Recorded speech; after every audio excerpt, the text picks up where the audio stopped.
crois que la promesse, elle est résumée dans notre mission, accompagner le développement de belles marques, tant en France qu'à l'étranger, leur permettre de rayonner, et puis avoir des consommateurs qui ont la satisfaction de trouver des produits et des marques qui leur correspondent parfaitement. Je pense que la première des valeurs, c'est celle que nous souhaitons développer pour les marques de nos clients, l'éthique. Je pense qu'il n'y a pas d'organisation responsable dans le conseil, mais aussi d'organisation marchande qui ne soit régie par l'éthique. L'éthique, c'est quoi? C'est définir une promesse forte, se donner les moyens de l'appliquer et surtout l'appliquer de manière cohérente dans toutes les facettes du management. Je prends un exemple très simple. Notre éthique, c'est d'être engagé, transparent et sincère vis-à-vis de nos clients. Ça veut dire quoi?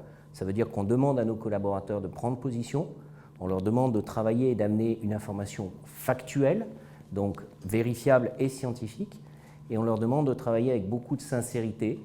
Sincérité, ça veut dire qu'on croise les informations, ça veut dire qu'on supporte et étaye nos recommandations, et ça veut dire qu'on passe également beaucoup de temps à les argumenter auprès de nos clients.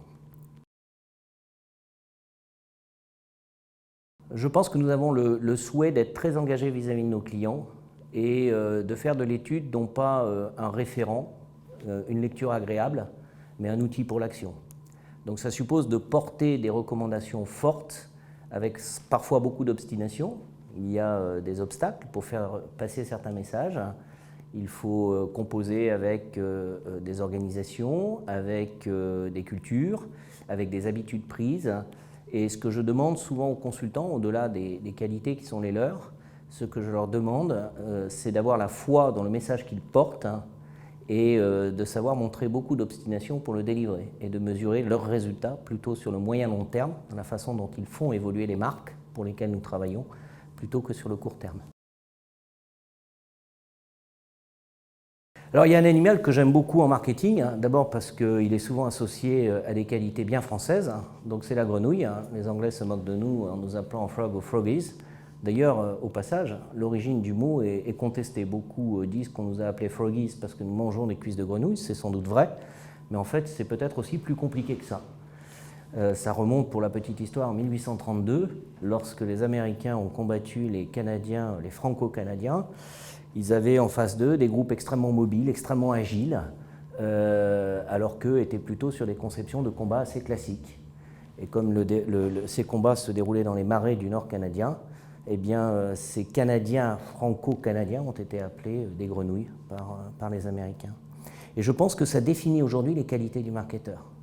On est dans un monde où il est très difficile d'appréhender une réalité immuable, de bâtir des stratégies sur le court, moyen ou long terme.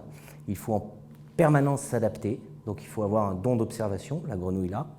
Il faut avoir une réactivité très forte. Au moindre danger, la grenouille est capable de bonds très rapides. Et puis il faut aussi une vraie capacité à se fondre dans son environnement pour échapper au danger ou tout simplement s'y sentir à l'aise. Une marque qui sait faire tout ça, eh bien, c'est une marque forte.